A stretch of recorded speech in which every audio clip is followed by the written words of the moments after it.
Assalamualaikum warahmatullahi wabarakatuh. Selamat pagi teman-teman Hukum Ekonomi Syariah C semuanya. Kami dari kelompok 8 Hukum Tata Usaha Negara yang beranggotakan 3 orang akan mempresentasikan mengenai sistem pemerintahan daerah. Yang pertama, saya Yuyun Nikmah Intan Putria dengan NIM 1021880 akan mempresentasikan dari poin pertama mengenai pengertian pemerintahan daerah, fungsi pemerintahan daerah, dan juga tujuan pemerintahan daerah. Untuk itu, silakan menyimak video presentasi dari kami.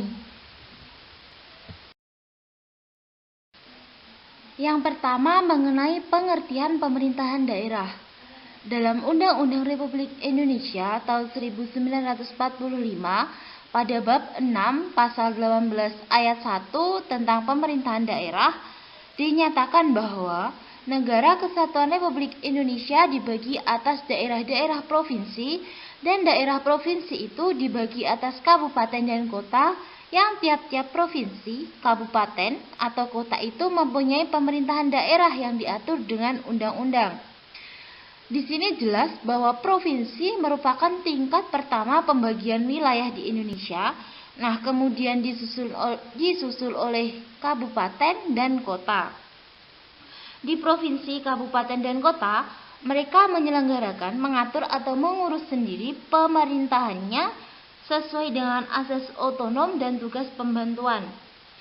Kecuali urusan pemerintahan tersebut diatur oleh undang-undang sebagai urusan pemerintahan pusat, sehingga di situ menjadi bukan lagi urusan pemerintahan daerah, tetapi urusan pemerintahan pusat.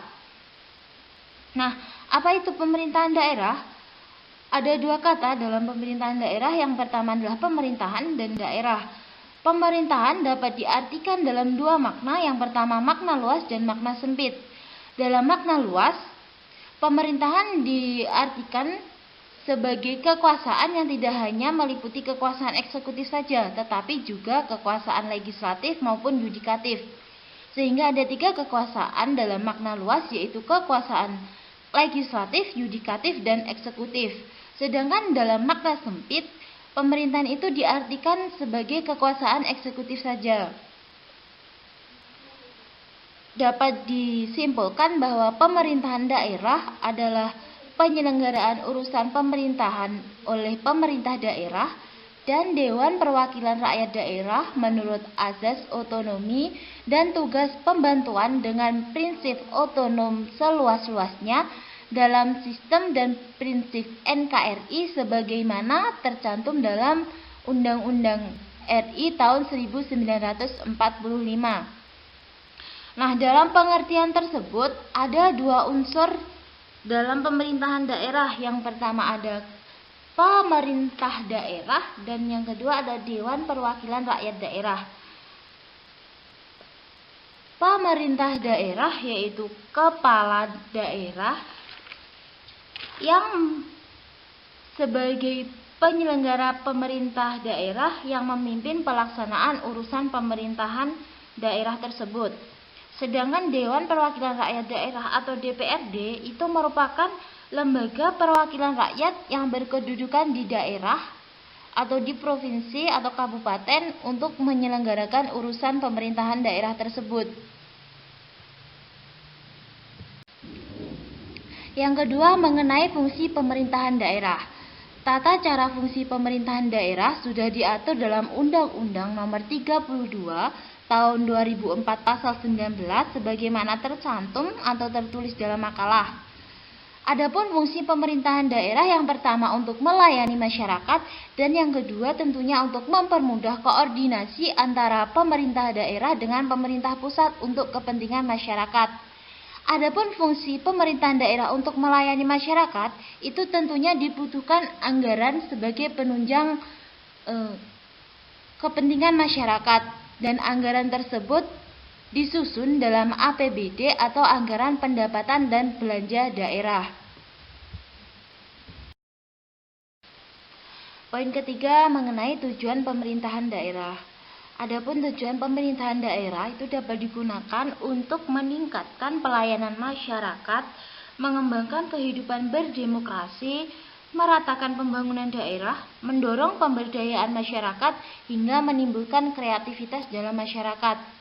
Adapun tujuan umum dalam pemerintahan daerah itu dapat dibagi dari berbagai aspek.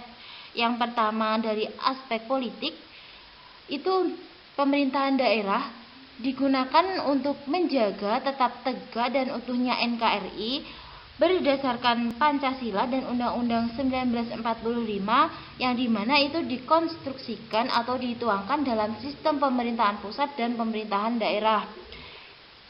Yang kedua, secara formal dan operasional adalah untuk melaksanakan ketentuan dan amanat dari Undang-Undang Dasar 1945. Sedangkan dari aspek operasional itu untuk meningkatkan efisiensi dan efektivitas penyelenggaraan pemerintahan, meningkatkan pelayanan masyarakat dan melancarkan pelaksanaan pembangunan. Sedangkan secara administrasi, tujuan pemerintahan daerah adalah untuk lebih memperlancar dan menertibkan pelaksanaan tata pemerintahan secara lebih baik dalam rangka good governance atau pemerintahan yang baik. Dapat disimpulkan bahwa tujuan pemerintahan daerah di situ adalah untuk pembangunan masyarakat atau pembangunan dari daerah tersebut. Cukup sekian presentasi dari saya. Kemudian akan dilanjutkan oleh teman saya yaitu Nisfu dan Wahyudi. Apabila banyak kekurangan mohon maaf. Terima kasih. Oke, selanjutnya teman-teman kita melanjutkan ya tentang materi pemerintahan daerah yang sebelumnya disampaikan oleh Mbak Yuyun terkait apa sih pengertian dari pemerintahan daerah itu, terus fungsinya apa dan tujuannya apa dibentuknya pemerintahan daerah, itu sudah dijelaskan oleh Mbak Yuyun. Dan sekarang kita akan meninjau pemerintahan daerah itu dari aspek historisnya itu bagaimana di Indonesia ya. Untuk sebelum kita masuk ke materi, perkenalkan terlebih dahulu, nama saya Nisfu Nurul Hasanah dengan NIM 10218006068. Nah, langsung kita masuk ya ke pembahasan tentang pemerintahan daerah. Jika kita lihat dari aspek historisnya itu di Indonesia itu bagaimana? Pertama, di masa kerajaan. Nah, sebenarnya pemerintahan daerah di Indonesia itu sudah diterapkan dalam masa kerajaan.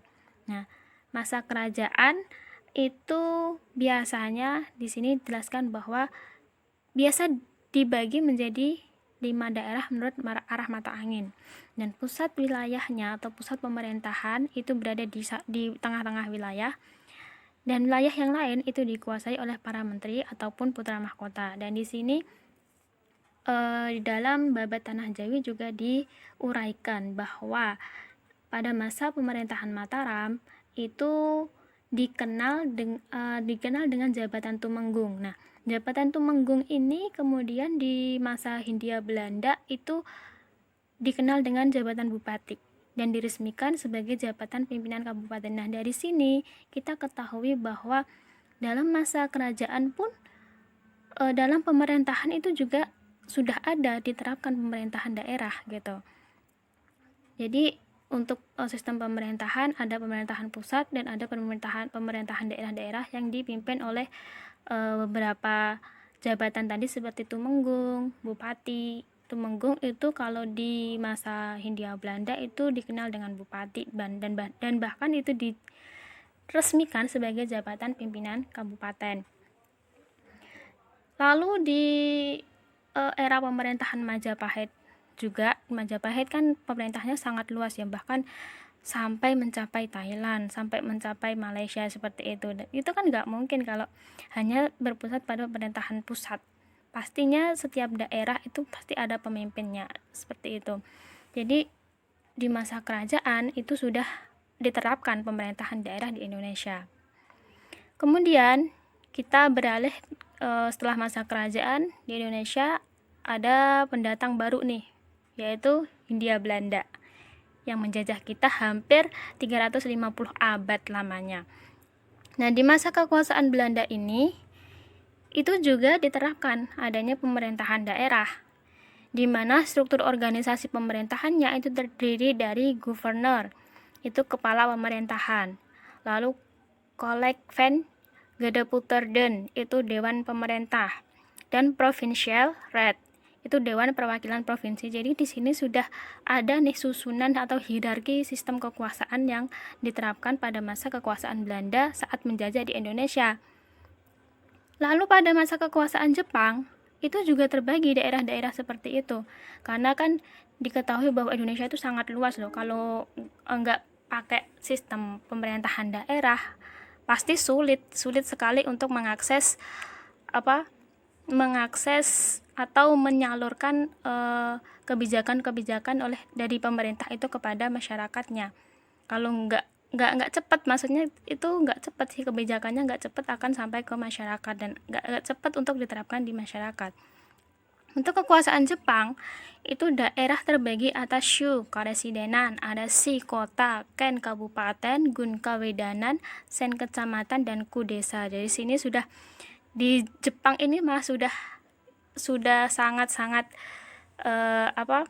mendetail ya tentang kekuasaannya, sistem pemerintahan daerahnya, bahkan karesidanan, ada kabupaten, ada kawedanan, ada kecamatan, ada desa. Ini sudah terbagi-bagi nih dari yang pemerintahan pusat sampai ke pemerintahan yang paling kecil yang bisa kita jangkau, yaitu di desa.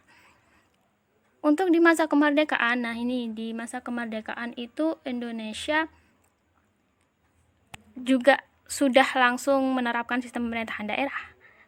Bahkan di masa kemerdekaan itu sudah dibagi loh di daerah-daerah mana saja nih yang termasuk provinsi di Indonesia gitu.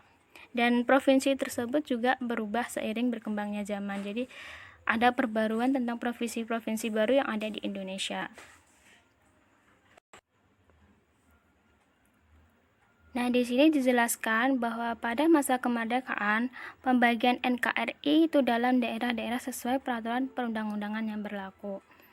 Nah, awalnya dibentuknya pemerintah daerah di Indonesia itu sesuai dengan pasal 18 Undang-Undang Dasar 1945. Begini bunyinya: pembagian daerah Indonesia atas daerah besar dan kecil dengan bentuk susunan pemerintahannya ditetapkan dengan undang-undang dengan memandang dan mengingat dasar permusyawaratan dalam sistem pemerintahan negara dan hak-hak asal-usul dalam daerah-daerah yang bersifat istimewa. Karena di Indonesia itu ada daerah-daerah yang sifatnya istimewa juga, seperti Yogyakarta, seperti Aceh, ya kan? Itu daerah-daerah yang istimewa. Di situ masih ada sistem monarki seperti kerajaan. Jadi dia memang sistemnya sistem pemerintahan daerah, tetapi daerah tersebut tuh khusus untuk penyelenggaraan sistem pemerintahannya itu sistem yang kerajaan seperti itu. Itu di Yogyakarta. Karena di situ daerah-daerah khusus. Ada daerah-daerah khusus yang bersifat istimewa di daerah Indonesia. Lanjut. Nah, ini untuk otonomi daerah yang berlaku pada masa kemerdekaan sampai sekarang. Itu ada ini. Ada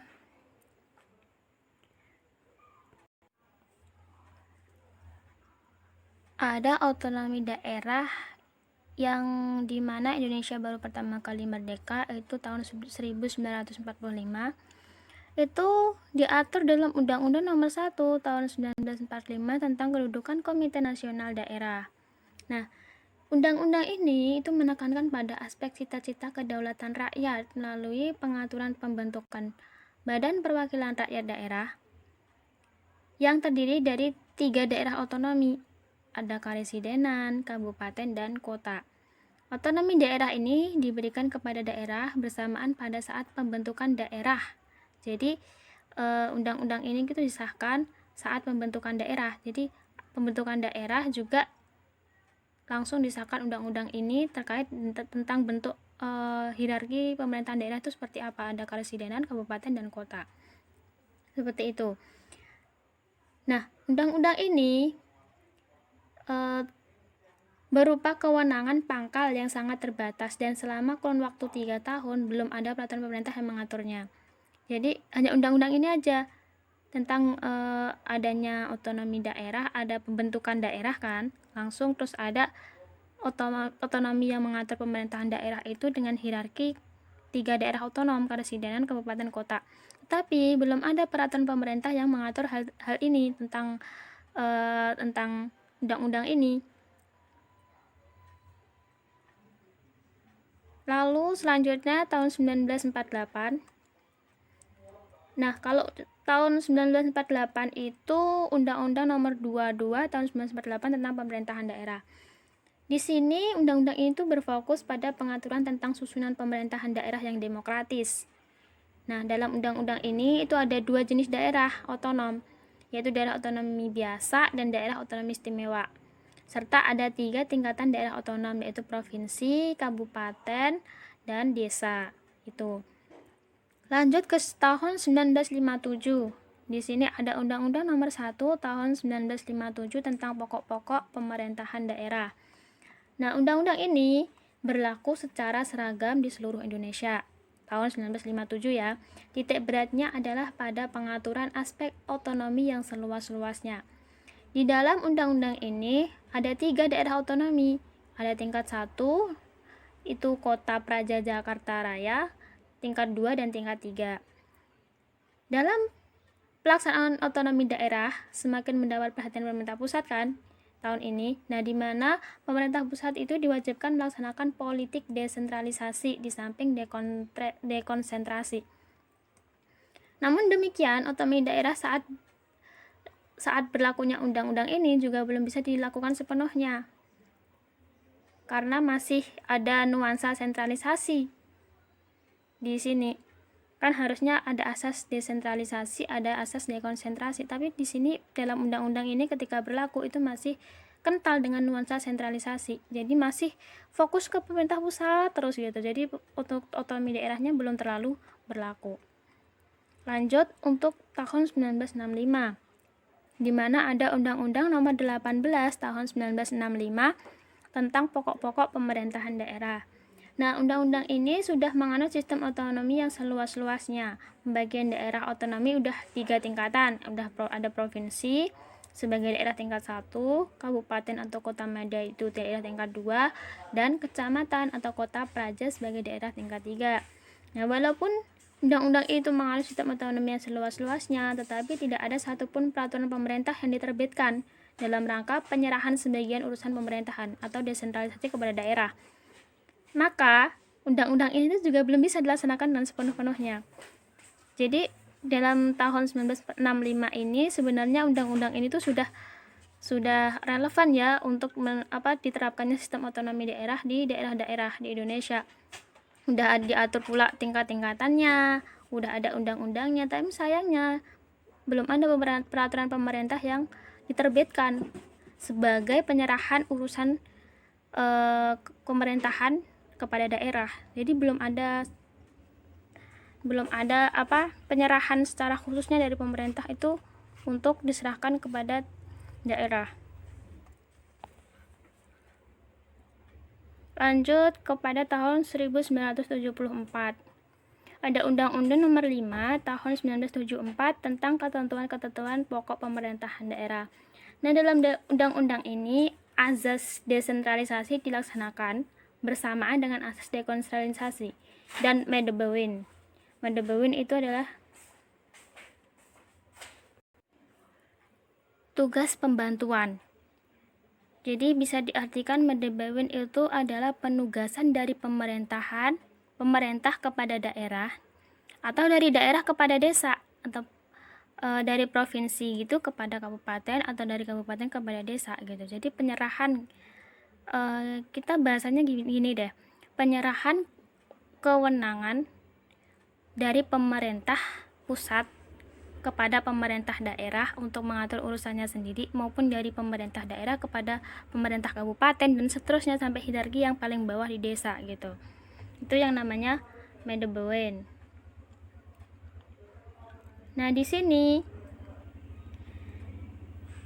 tadi kan sudah ya, di dalam undang-undang ini kan asas desentralisasi dilaksanakan bersama dengan asas dekonsentrasi dan Medebewin melalui penyerahan urusan secara bertahap sesuai dengan kemampuan, dan semuanya bergantung kebijakan pemerintah pusat yang bersifat seragam.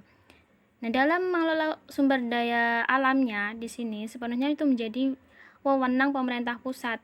Jadi pemerintah daerah tidak berwenang untuk mengurus sumber daya alam yang ada di daerahnya, termasuk rekrutmen pejabat politik, legislasi daerah, izin, dan petunjuk pemerintah pusat. Itu semuanya ditanggung oleh pemerintah pusat. Jadi pemerintah daerah cuma terbatas di sini kewenangannya untuk mengatur dan mengelola daerahnya. Yang memegang kepemimpinan dalam pemerintahan daerah adalah kepala daerah dan DPRD. Kedudukan gubernur itu sebagai kepala daerah sekaligus sebagai wilayah pertanggungjawaban kepada presiden. Jadi gini, dalam undang-undang ini pemerintah daerah itu diberi kewenangan, tapi kewenangannya tidak seluas-luasnya. Dan kepala daerahnya, gubernurnya itu harus mempertanggungjawabkan semuanya itu kepada presiden, gitu. Lanjut kepada tahun 1999. Ada Undang-Undang Nomor 22 tahun 1999 tentang pemerintahan daerah. Undang-undang ini asas desentralisasi dilaksanakan di kabupaten dan kota. Sedangkan desentralisasi dilaksanakan bersama-sama di provinsi dalam kedudukannya sebagai daerah otonomi terbatas sekaligus wilayah administrasi. Nah, pemerintahan daerah adalah kepala daerah beserta perangkat daerah otonom sebagai badan eksekutif daerah. Sedangkan DPRD itu sebagai badan legislatif. Maka kedudukan DPRD itu sangat kuat di sini, di dalam undang-undang ini. Jadi di situ kan pemerintahan daerahnya ada gubernur sama DPR. Nah, gubernur itu sebagai badan eksekutif daerah, terus DPRD-nya itu sebagai badan legislatif, tetapi kewenangan penuhnya ada di DPRD. Jadi kedudukan DPRD itu kedudukan DPRD itu lebih kuat, lebih unggul daripada gubernurnya gitu di sini tahun ini. Kepala daerah kepala daerah atau gubernur itu menjalankan tugasnya itu harus bertanggung jawab kepada DPR dan wajib menyampaikan pertanggungjawaban kepada DPRD setiap tahun anggaran. Jadi di sini gubernur tuh hanya melaksanakan tugas-tugasnya sebagai badan eksekutif. Badan legislatifnya kan DPRD. Kemudian gubernur juga harus bertanggung jawab kepada DPRD, bukan lagi kepada pemerintah pusat, tapi bertanggung jawab kepada DPRD. Kemudian ada aturan terbaru tahun 2004, Undang-Undang Nomor 32 tahun 2004 tentang pemerintahan daerah. Dalam undang-undang ini, asas desentralisasi dilaksanakan di provinsi dan kota, kabupaten atau kota. Sedangkan dekonsentrasi hanya dilaksanakan di provinsi.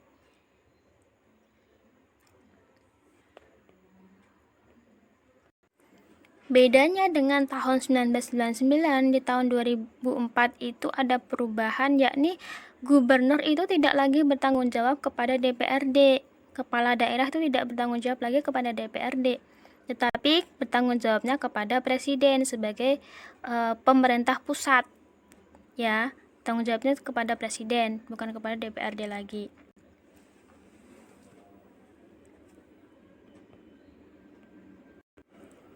Dan di dalam undang-undang ini itu sudah mengatur tentang pemilihan kepala daerah langsung oleh rakyat, sehingga demokrasi ada pada rakyat dan agak istimewanya adalah mengenal adanya otonomi desa.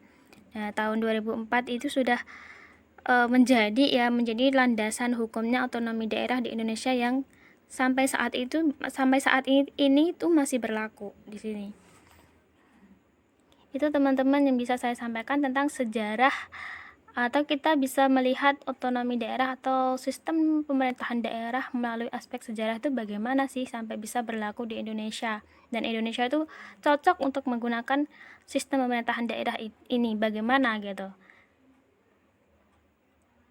Ya, Wahyudi NIM 10218877 akan mempresentasikan Asas penyelenggaraan pemerintah daerah. Asas dalam penyelenggaraan sistem pemerintah daerah adalah sebagai berikut. Yang pertama, asas kepastian hukum adalah asas dalam negara hukum yang mengutamakan landasan peraturan perundang-undangan, keputusan, dan keadilan dalam setiap kebijakan penyelenggaraan negara.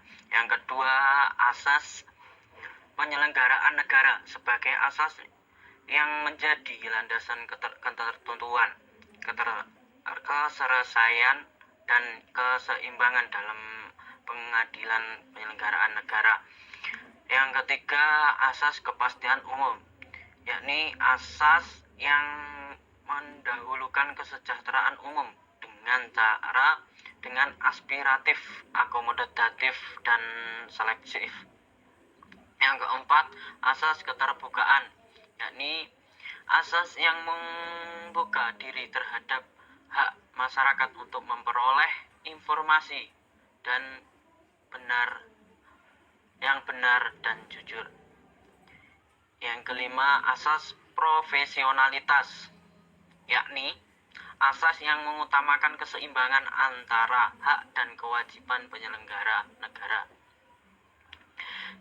Yang keenam, asas profesionalitas, asas yang mengutamakan keahlian yang berlandasan kode etik dan ketentuan peraturan perundang-undangan yang berlaku.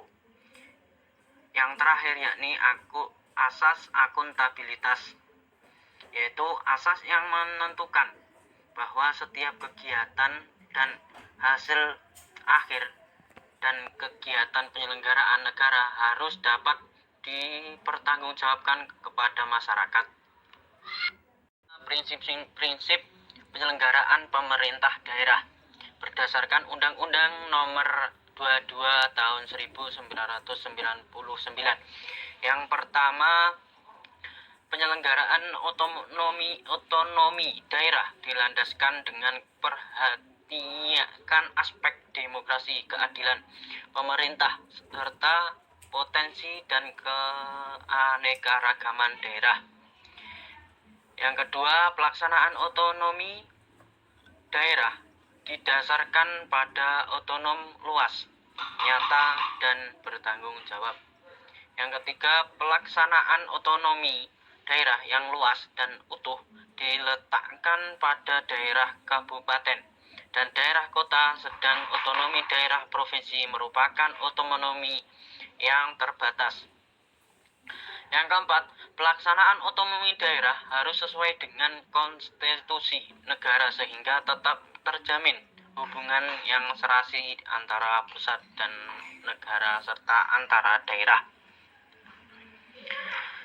Yang kelima, pelaksanaan otonomi daerah harus lebih meningkatkan kemandirian daerah otonomi, dan karenanya dalam daerah kabupaten dan daerah kota tidak ada lagi wilayah administrasi.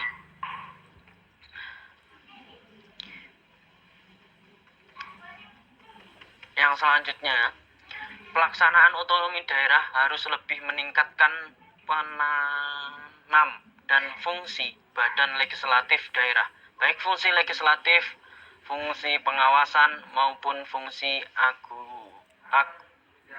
anggaran atau penyelenggaraan pemerintah daerah. Yang ketujuh, pelaksanaan asas dekonsentrasi diletakkan pada daerah provinsi. Kedudukannya sebagai wilayah administrasi untuk melaksanakan kewenangan pemerintah tertentu yang dilimpahkan kepada gubernur sebagai wakil pemerintah. Yang terakhir, pelaksanaan asas pembantu dimungkinkan tidak hanya dari pemerintah kepada daerah, tetapi juga dari pemerintah dan daerah kepada daerah yang disertai dengan pembiayaan.